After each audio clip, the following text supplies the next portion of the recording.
Indian Prime Minister Narendra Modi, meantime, has laid out the red carpet for Vladimir Putin, showcasing a relationship that's angered the U.S. and led to hefty trade tariffs.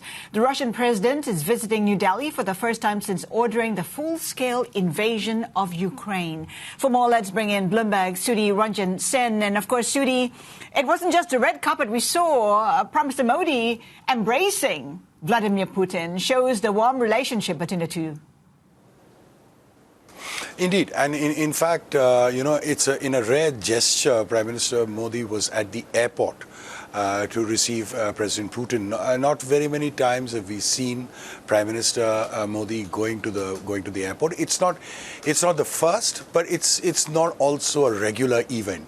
So it kind of shows the kind of warm ties that is there, and also the effort that India and Prime Minister Modi himself is putting in to make this visit a success. And interestingly, also he kind of sat with President Putin in the same car. They drove out for some time once President Putin landed. Later in the evening, he hosted President Putin for a private dinner at his residence in New Delhi. Today we are going to see, of course, the ceremonial welcome, when all stops are going to be pulled out when he's received by the President of India. And then, of course, the bilateral meeting with Prime Minister Modi is scheduled this afternoon. And a host of economic and trade measures are expected from that meeting. Well, the thing is, how do you unlock the relationship, right, the trade deals? Because so far, the deals that have been signed before have pretty much underperformed. Well, that is true, and the other concern that the Indian side has is the fundamental difference between the Indian economy and the Russian economy.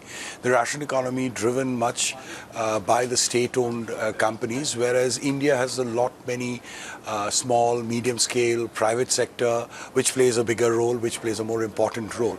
But that said, there is a very strong effort to get the two, the businesses of the two sides to talk.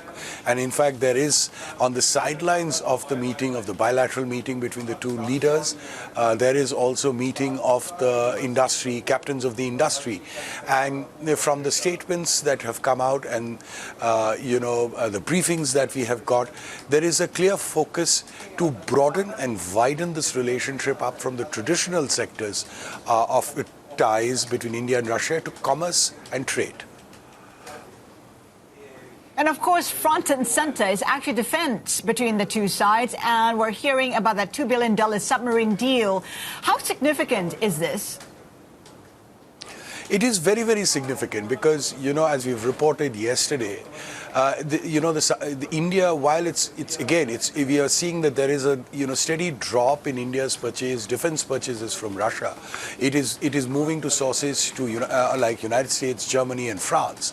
But when it comes to critical areas like a nuclear submarine, it's one of the most complex platforms ever built and to be operated.